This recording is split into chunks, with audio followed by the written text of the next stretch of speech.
So viewers, আমার সাথে আছেন এই মুহূর্তে সেই নারী যাকে নিয়ে ফিমেল 4 এর যত সব গ্যাঞ্জাম। কেমন লাগছে গ্যাঞ্জাম বাদি? আমি খুব ভালো লেগেছে, মানে গ্যাঞ্জাম বাদেই ভালো লেগেছে তা না, আমি হচ্ছে গিয়ে হলে বসে যখন দেখছিলাম আমি খুব এনজয় করেছি এবং দর্শকদের যে ভালো লাগাটা দেখতে পাচ্ছিলাম হলে বসে আমার খুব ভালো লেগেছে, খুব এনজয় করেছি আমি।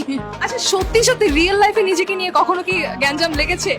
এই যে এই ফিমেলেও কিন্তু এরকম হয় যে গ্যাঞ্জাম যার জন্য লাগে সে কিন্তু জানেই না এত কিছু হয়ে যাচ্ছে তার জন্য, তো আমার জন্য লাগলেও আমি জানি না। জানা মতে কোনো গ্যাঞ্জাম লাগে নাই। গ্যাঞ্জাম লাগাতে কি ভালো লাগে বা ইচ্ছা আছে? এরকম কোনো ইচ্ছা নেই। তো এই টিমটার সাথে কাজ করে কেমন লাগবে, এক্সপেরিয়েন্স কেমন?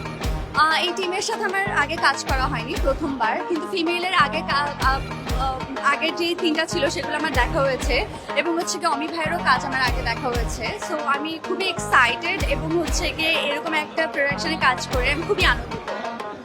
চমৎকার।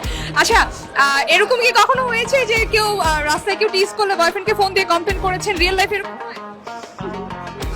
আমি নিজেই হ্যান্ডেল করতে পারি। কিভাবে হ্যান্ডেল করেন একটু শুনি। এইগুলো স্টোরি বলতে গেলে অনেক সময় চলে যাবে, বাট আমার মনে হয় যে প্রত্যেকটা মেয়ের ইন্ডিপেন্ডেন্ট হওয়া উচিত এবং নিজের সমস্যা নিজের সমাধান করা উচিত। আচ্ছা, একটা ইনসিডেন্ট আমরা একটু শুনি, তাহলে বুঝবে কতটা ভয়ঙ্কর আপনি।